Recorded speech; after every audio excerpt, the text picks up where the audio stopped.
Seorang pria diturunkan dari pesawat oleh si pemilik maskapai dikarenakan dia adalah orang miskin.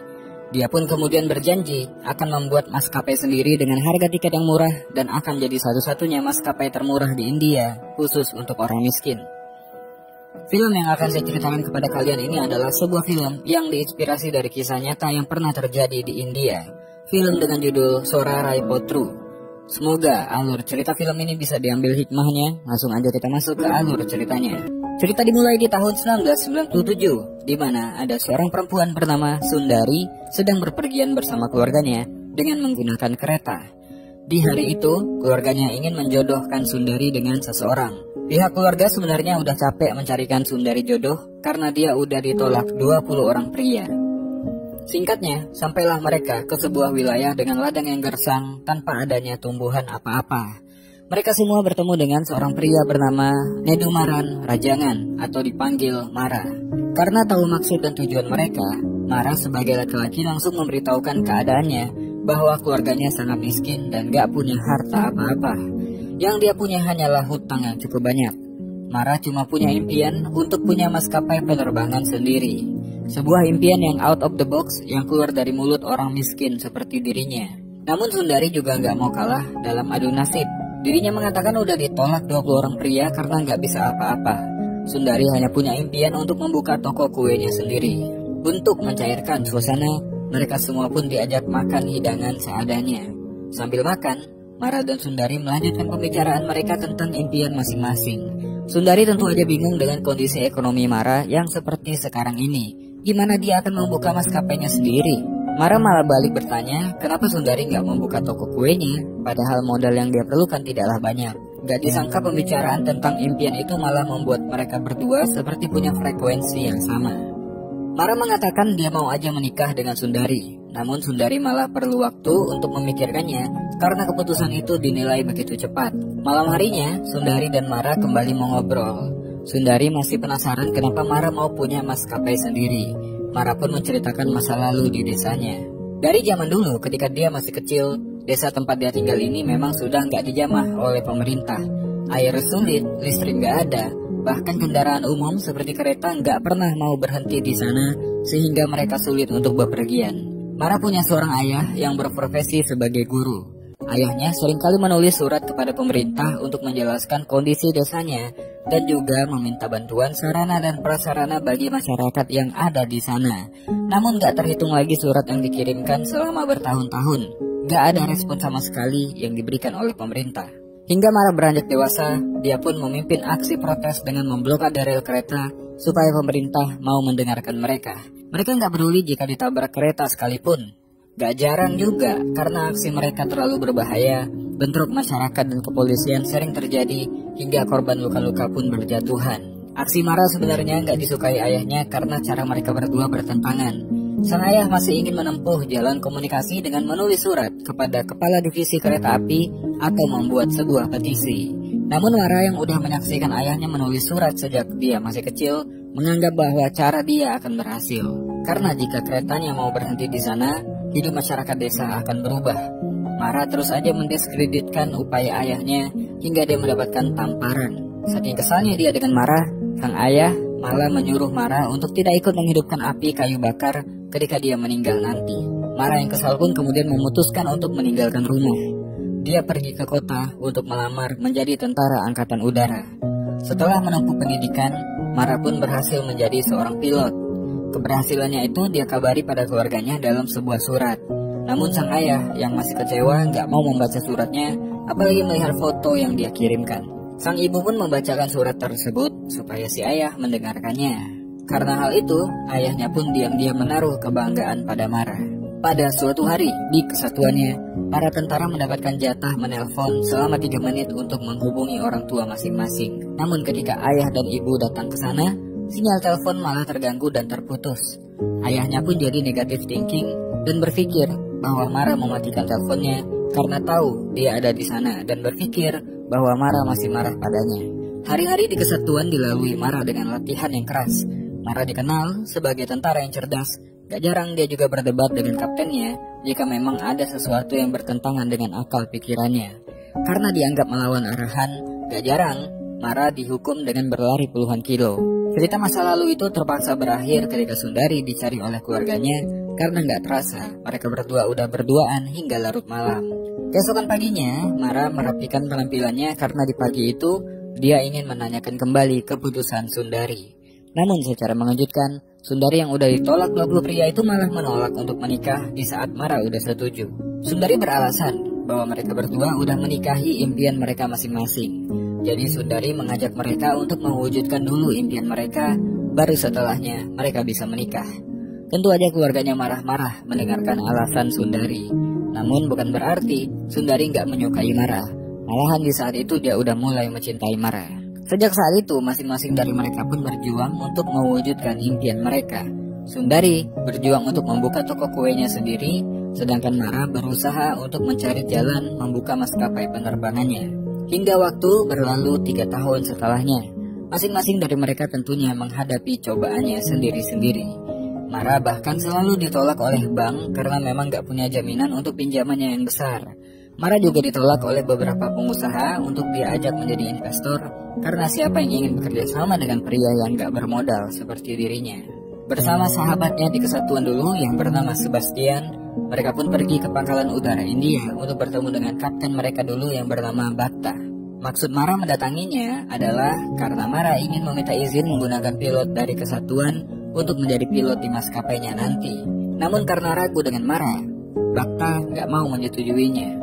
Suatu hari, Mara berangkat dengan pesawat menggunakan maskapai Jazz Airlines. Ketika lagi mengantri, dia pun bertemu dengan seorang perempuan bernama Citra yang tengah berdebat dengan petugas karena dia nggak mau membayar kelebihan bagasi yang dia bawa. Akhirnya Mara pun bersedia untuk membawa bagasinya karena Mara nggak membawa barang bawaan. Citra adalah produser senior di sebuah kantor media. Citra berangkat karena memang diundang oleh pimpinan Jazz Airlines sendiri, yaitu Paresh Goswami. Kebetulan dia adalah orang yang sama yang ingin Mara temui untuk dijadikan partner bisnis. Citra pun mengatakan bahwa Paresh gak akan mau bicara dengan orang asing seperti Mara. Karena itulah Mara menguras tabungannya untuk membeli tiket kelas bisnis. Karena di saat itulah dia bisa punya kesempatan untuk berbicara dengan Paresh secara langsung. Pertaruhan pun dimulai. Di dalam pesawat, Mara udah melihat bahwa dengan gampangnya Paresh mengabaikan orang asing yang ingin berjabat tangan dengannya. Jadi Mara harus memikirkan sebuah pendekatan yang berbeda. Ketika itu dia langsung mengatakan bahwa keberhasilan Paresh dengan Jazz Airlines menginspirasi dirinya untuk membangun maskapai penerbangan. Mara menceritakan bahwa dia punya misi untuk membangun maskapai bagi orang-orang dengan ekonomi menengah ke bawah. Ide Mara itu pun ditertawakan oleh orang-orang Paresh. Mara pun menceritakan bahwa saat ini tiket menjadi mahal karena orang-orang membelinya di agen travel sehingga ada komisi di sana. Mara ingin memangkas jalur itu dengan menciptakan sebuah aplikasi sehingga orang-orang bisa membeli tiket langsung kepada maskapai. Dengan internet yang ada di kantor pos, para petani pun bisa membeli tiket pesawat, kata Mara. Paresh tercengang dengan ide Mara. Paresh pun berkata dia bisa mewujudkannya, tapi dia nggak mau melakukannya. Alasannya dia nggak mau ada pengamis dan kuli naik pesawat. Dengan sombongnya, Mara pun diminta untuk dipindahkan ke kelas ekonomi. Tentunya Mara menolak karena dia udah membeli tiket bisnis. Tapi lu punya maskapai, lu punya kuasa. Paresh malah menyuruh pilot untuk kembali ke bandara dengan alasan gangguan teknis. Karena Mara nggak mau dipindahin kelasnya, Paresh menurunkannya dari pesawat. Ketika sudah turun, ternyata Mara diikuti oleh seorang pria bernama Prakash Babu, pimpinan dari perusahaan venture kapitalis. Kantor yang sering didatangi oleh Mara namun nggak direspon. Presentasi singkat Mara di pesawat tadi ternyata menarik perhatiannya. Jadi dia pun ingin mendengarkan lebih banyak. Mara pun membawa Prakash ke sebuah restoran biasa. Di sanalah Mara lebih nyaman menerangkan idenya.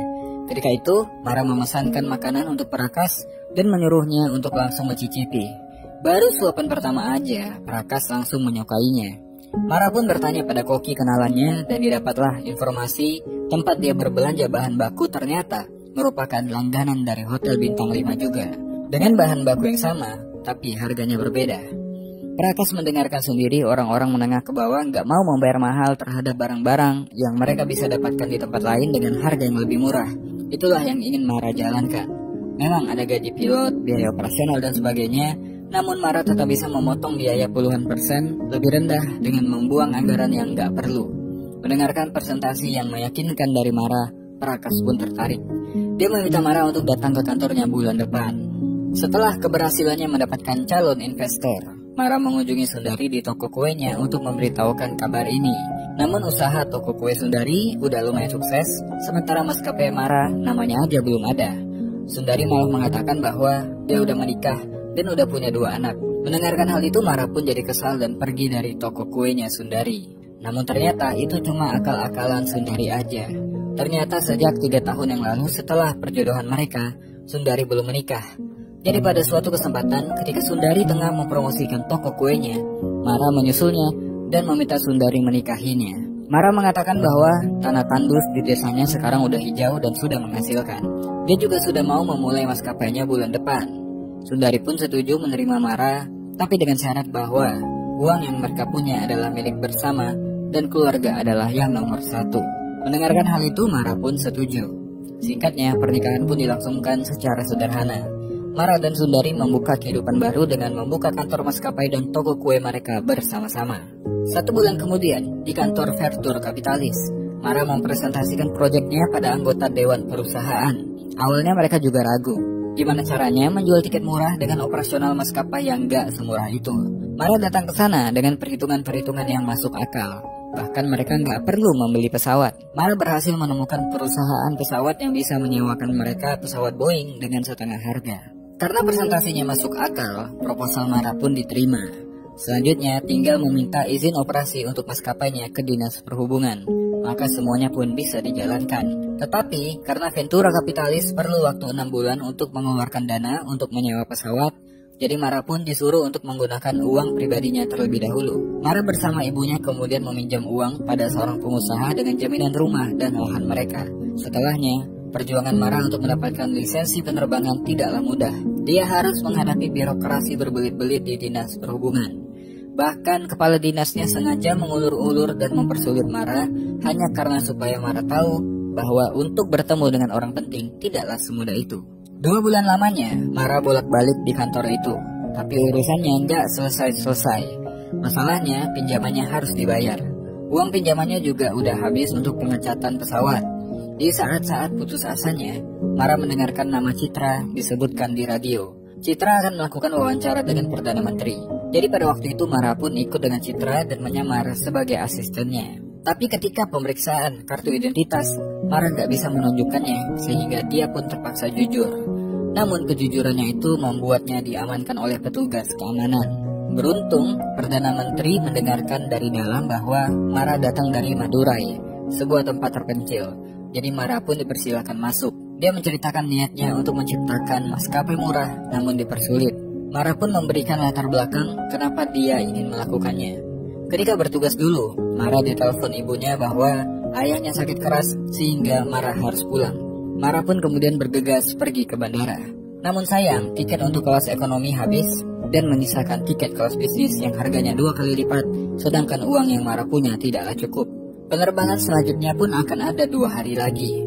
Jadi karena kepepet, Mara pun mengemis meminjam uang kepada para penumpang lain supaya dia bisa pulang untuk melihat sang ayah. Karena mengganggu penumpang lain, Mara pun diamankan oleh petugas keamanan. Hingga akhirnya dia terpaksa menempuh jalan darat untuk pulang ke rumah. Perjalanan darat itu pun memakan waktu 2 hari. Mara belum sempat meminta maaf pada sang ayah. Jadi dia ingin kembali sebelum ayahnya meninggal.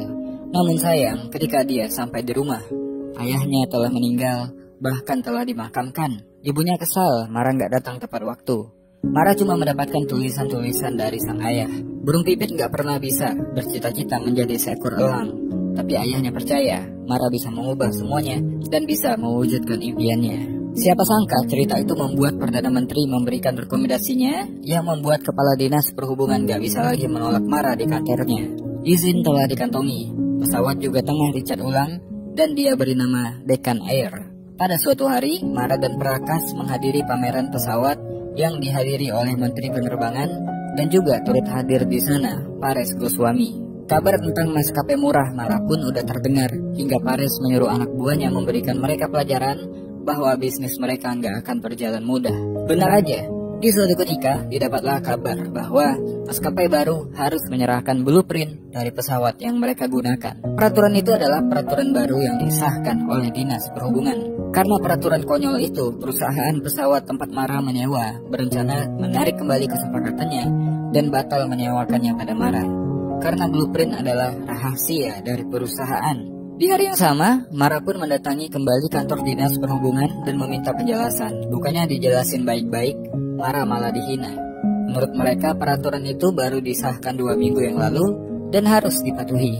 Mara tahu kepala dinas ini dibayar oleh Pares untuk mencekalnya. Mara kemudian pergi bertemu dengan Prakas untuk mengabari hal ini. Ternyata, yang mengejutkan adalah Prakas adalah orang suruhan Pares yang ditugaskan untuk membuat Mara melangkah sejauh ini. Pares adalah investor utama di perusahaannya, yaitu Venture Capitalis. Pares juga punya agen travel sendiri, sehingga gebrakan Mara tentunya akan merugikannya. Bahkan Pares mengambil alih pesawat yang disewa itu, sehingga dia yang mendapatkan keuntungan dari harga sewa yang setengah harga. Sebagai orang kecil, Mara ternyata dipermainkan sejak awal. Dia diangkat ke langit untuk dihempaskan ke bumi. Mara pun mengamuk mendatangi Pares di kantornya. Namun dia keburu diusir oleh petugas keamanan. Pares pun memandang dari atas dan melihat Mara yang telah kalah. Siapa yang gak kesal? Karena Mara udah menggadaikan lahan ibunya untuk usaha ini, namun semuanya sia-sia. Setelah bangkrut, Mara dianggap remeh oleh mertuanya. Malahan dia menyesal karena udah menikahkan Sundari kepada pria yang malah menumpang hidup pada anaknya. Namun Sundari gak ambil hati omongan ibunya. Dia tetap mendukung Mara. Tapi tekanan mental yang dirasakan oleh Mara membuatnya kesal dengan omongan ibunya Sundari dan malah melampiaskannya pada Sundari. Padahal Sundari udah bilang bahwa dirinya nggak pernah sekalipun menganggap Mara sebagai pecundang. Mara pun kemudian mencoba berdamai dengan dirinya sendiri dan ikhlas terhadap cobaan yang dia alami. Kemudian karena sadar bahwa Sundari terluka akibat ulahnya tadi, Mara pun mendatangi Sundari dan meminta maaf. Ketika mereka berbaikan, Sundari pun menyampaikan bahwa saat ini dirinya tengah hamil. Kabar itu pun seakan menghadirkan kebahagiaan di tengah-tengah kesedihan yang mereka alami. Suatu hari, Mara mendapatkan sebuah inspirasi ketika ada burung pipit masuk ke rumah mereka. Dia belajar bahwa burung pipit itu bertubuh kecil dan gak terbang terlalu tinggi. Makannya juga sedikit. Hal itu menginspirasi Mara membuat maskapai dari pesawat ATR atau pesawat kargo. Pesawat kecil ini akan menjadi pesawat penumpang kecil pertama di India. Jadi dia pun menawarkan pada maskapai pesawat kargo untuk bekerja sama. Dengan biaya bahan bakar yang sedikit dan kapasitas penumpang yang gak perlu banyak, mereka bisa mendapatkan keuntungan yang besar. Namun tentu aja untuk memulai bisnis ini, Mara masih butuh modal awal. Jadi dia pun mencoba untuk meminjam uang pada Sundari. Sebenarnya, berat bagi Mara meminjam uang istrinya. Sundari gak langsung menjawab. Dia cuma sedih karena melihat Mara begitu malu meminta bantuan padanya. Padahal kesepakatan sebelum menikah, uang yang mereka punya adalah uang bersama. Sundari pun setuju untuk meminjamkan Mara uang. Jangankan 15.000, 20.000 juga dia akan berikan. Di hari yang lain, Mara juga mendapatkan dukungan dana dari pamannya. Jumlah uang yang besar bagi si paman, tapi sayang jumlah itu masih sedikit karena yang diperlukan Mara adalah jumlah uang yang besar. Suatu hari Mara mendapatkan telepon dari bank karena ada transaksi yang janggal dari kantor pos di desanya. Ketika Mara mengkonfirmasi ke sana, ternyata para warga desa yang mengirimnya uang sebagai dukungan untuk Mara karena Mara udah bersusah payah menghadirkan fasilitas bagi mereka supaya desa mereka maju. Mara pun terharu melihat dukungan dari semua warga desa dan berjanji akan mengembalikan semua uangnya. Karena dia nggak mendapatkan izin untuk menggunakan bandara yang sudah ada, Mara pun menyewa landasan udara terbengkalai yang jumlahnya 50 landasan yang tersebar di seluruh India. Sebastian temannya juga udah menyiapkan sebuah aplikasi pesan tiket yang memungkinkan calon penumpang membeli tiket di kantor pos tanpa biaya tambahan. Aplikasi ini akan menjadi aplikasi pertama di India. Target pasar mereka adalah 2% dari orang-orang yang biasanya pergi dengan kereta. Ada 7.500 orang setiap harinya yang menggunakan kereta dan itu akan mendatangkan keuntungan bagi maskapainya. Kabar dekan air milik Mara yang bekerja sama dengan maskapai pesawat kargo pun membuat Pares ketar-ketir. Dia bahkan berniat untuk membayar pesawat kargo itu untuk membatalkan kerjasamanya. Tapi untungnya mereka nggak mau mengkhianati perjanjian mereka dengan Mara. Gak berhenti sampai di situ, Pares mencoba untuk menghalangi supaya Mara nggak akan mendapatkan pilot. Jikapun Mara mendapatkannya, Pares menyuruh anak buahnya untuk membayar mereka supaya merugikan Mara. Mara masih punya teman-temannya yang udah pensiun dari Angkatan Udara. Gak tanggung-tanggung, mereka adalah mantan pilot pesawat tempur dan siap bekerja untuknya. Mara pun kali ini lebih optimis dengan usahanya ini. Apalagi Sundari akan menghandle snack atau makanan kecil ketika penerbangan nanti. Sehingga usaha kuenya pun bisa berjalan beriringan dengan maskapai Deccan Air. Singkatnya, pada tanggal 3 Agustus 2003, Deccan Air pun melakukan uji coba dari landasan mereka menuju Bandara Chennai. Namun ketika akan mendarat, dari menara malah melarang mereka untuk mendarat padahal bahan bakar mereka sisa sedikit.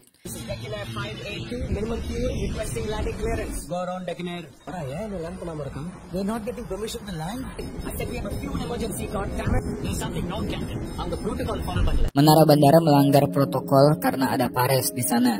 Kepala Dishub udah mengatakan kalau ini terlalu berbahaya dan beresiko. Namun Pares gak peduli dengan hal tersebut. Mara pun kemudian mengambil alih menara dan menyuruh mereka mendaratkan pesawat di landasan. Namun karena situasi pada saat itu menggunakan mesin darurat, pendaratan pun gak mulus. C, yang menjadi pilot waktu itu, mengalami kecelakaan.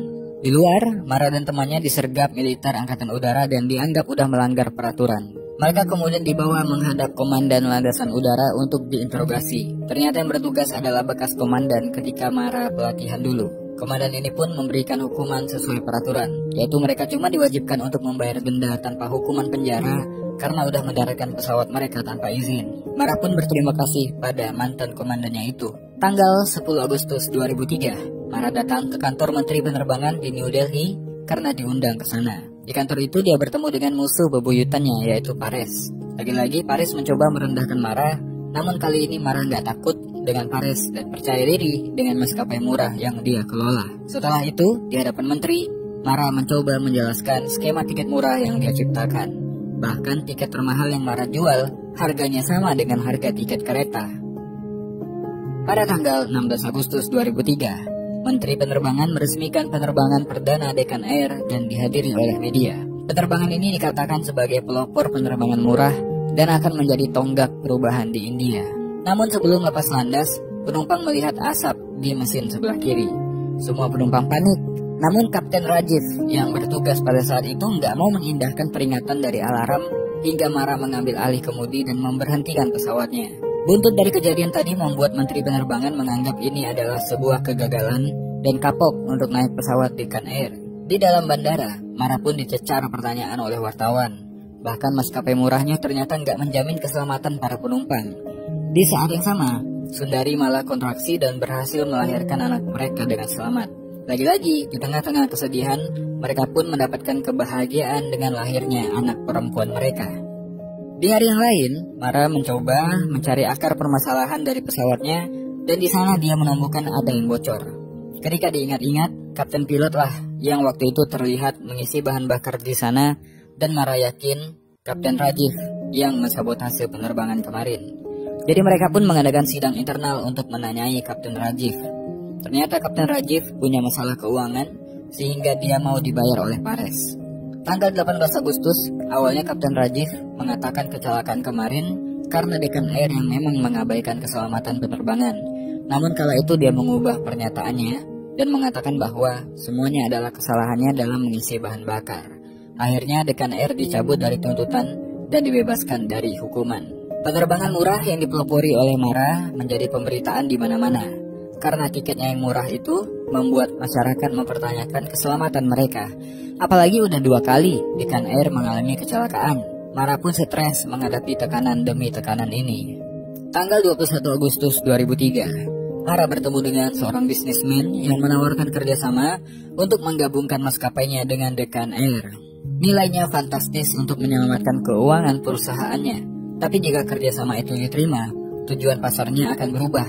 Bukan untuk warga miskin lagi, tapi untuk orang kaya. Tentu aja Mara menolak tawaran itu. C pun kesal dengan keputusan Mara. Dia marah karena dirinya keluar dari Angkatan Udara cuma untuk mendukung Mara. Seharusnya untuk keberlangsungan maskapainya, Mara terima tawaran tadi. Mara sekali lagi mengingatkan janji mereka pada penduduk desa, bahwa mereka hadir supaya masyarakat miskin bisa terbang. Tanggal 22 Agustus 2003, Mara meminta bantuan Citra untuk menyiarkan wawancaranya terkait maskapai Deccan. Kali ini Mara menyerang Pares. Dia mengatakan bahwa Pares hanya takut orang-orang di bawahnya akan naik level seperti dirinya. Orang kaya seperti Pares ingin yang miskin tetap miskin. Orang miskin gak boleh menikmati fasilitas ini kecuali mereka orang-orang kaya. Wawancara Mara di radio didengar oleh masyarakat. Di hari yang lain, Pares menjawab serangan Mara di TV. Pares mengatakan bukan tanpa alasan biaya penerbangan mahal, karena harus menjamin keamanan penumpang. Jika penerbangan itu murah, maka ada tes keamanan yang gak dilakukan. Saling balas-membalas komentar pun mereka lakukan hingga menjadi acara debat tentang keamanan penerbangan. Jadi suatu hari Mara memutuskan dia akan membuat penerbangan pertama Dekan Air dengan membawa 3 orang perempuan yang dia cintai, yaitu ibunya, sundari istrinya, dan juga anaknya. Untuk menjaga pesawatnya supaya nggak disabotase lagi, Mara bahkan rela nggak tidur selama 2 hari. Bantuan nggak terduga pun datang dari Komandan Angkatan Udara. Dia menyuruh Mara untuk beristirahat dan dia akan menjamin keamanan pesawatnya. Mara pun akhirnya lega. Tanggal 25 Agustus 2003, Dekan Air akan kembali terbang perdana, membawa 3 wanita tercinta dari Bandara Chennai menuju Madurai. Namun selain mereka bertiga, penumpang lain malah nggak kelihatan. Maran berpikir masyarakat udah nggak percaya lagi dengan maskapainya dan takut untuk naik pesawat Dekan Air. Hingga panggilan terakhir, gak ada satupun orang selain mereka bertiga yang ada di dalam. Karena hal ini, Maran pun membatalkan penerbangan. Sebaliknya, di maskapai Jazz, orang-orang mengantri naik ke dalam. Namun tiba-tiba, Sebastian datang. Dia menangis sambil menceritakan bahwa sebenarnya penerbangan mereka dari Bandara Chennai ke Madurai seharusnya terjual habis. Namun di aplikasi mereka terjadi gangguan sehingga tiket yang dibeli malah dibatalkan secara otomatis oleh sistem. Sebastian pun mengatakan bahwa mereka berhasil menjual ribuan tiket sampai bulan depan. Mendengarkan hal itu, Mara pun kemudian berlari menuju terminal kedatangan. Di sana sudah ada pesawat Dekan Air dari Vijayawada ke Bandara Chennai. Begitu juga rute dari Hyderabad ke Chennai yang penuh penumpang. Mara melihat raut kebahagiaan dari para penumpang. Para petani dan para kuli gak akan merasakan terbang dengan pesawat jika tidak dengan Dekan Air milik Mara. Seorang nenek pun memeluk Mara karena dia udah bermimpi selama bertahun-tahun untuk bisa naik pesawat, dan kali ini dia bisa merasakannya tanpa perlu menguras tabungannya. Akhirnya, Mara berhasil mewujudkan impiannya menciptakan maskapai murah untuk masyarakat miskin. Ibunya pun memberikan selamat pada sang anak. Di waktu itu, Mara mendapatkan telepon dari Pares yang menawarkan kerjasama bisnis. Namun dengan kepala tegak, Mara kini bisa membalikan keadaan dan menolak tawaran tersebut sehingga Pares menelan ludahnya sendiri. Cerita di film ini adalah terinspirasi dari kisah nyata dari sosok G.R. Gopinath. Dia dan Dekan Air-nya mengukir sejarah baru di dunia penerbangan India dalam waktu 2 tahun. Di tahun ketiganya, Dekan Air punya 45 armada yang menerbangkan 25.000 orang dari 67 bandara. Gopinath menjadi salah satu orang yang berpengaruh di India. Darinya kita belajar bahwa untuk membawa sebuah perubahan yang sangat besar, memang dibutuhkan kesabaran, keuletan, dan keberanian. Karena tantangan untuk mewujudkannya sangatlah tidak mudah. Ketika kita memulai sesuatu, kita nggak akan pernah tahu kapan kita akan mencapai kesuksesannya. Satu-satunya tugas kita adalah terus berikhtiar sampai kita mencapai tujuan.